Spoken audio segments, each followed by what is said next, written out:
কত নীতি কথা। তুমি জীবনে কত কিছু করছো, সেটা কইতে গেলে তো তোমার মুখে আমরা কালো হয়ে যাবো। আর আমি একটু সিয়া টাকা চালাইছি, এখন তুমি দুনিয়া নীতি কথা কইতেছো।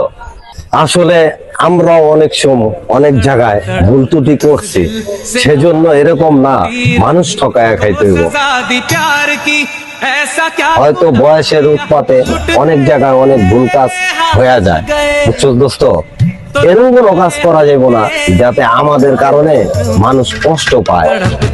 আমরা উপকার মানুষের না করতে পারি, কিন্তু আমার দ্বারাই যিনি কোনো মানুষের ক্ষতি যিনি না হয়। কেউ যদি 1 টাকাও তুই বিনা কারণে নষ্ট কইরা ফালাস, মনে রাখিস রাসেল, এই দুনিয়ায় যদি হিসাব না হয়, মৃত্যুর পর পাই টু পাই তোর হিসাব আল্লাহ পাক নিবে। অতএব দোস্ত, আমরা অন্তত মানুষকে যিনি না ঠকাই। আমি এরকম অনেক ভুল করছি। আমি কত মাসে কত সিয়া টাকা দিছি, আ জায়গায় কু জায়গায় চালাইছি, যে না সে না খরচ করছি। ভাই এটা কি আল্লাহ আমার মাফ করবো? দোস্ত, আমি তো আমার ভাইয়ের কত টাকা নষ্ট করছি আ জায়গায় কু জায়গায়, তাহলে আমি এই টাকার হিসাব কেমনে দেব?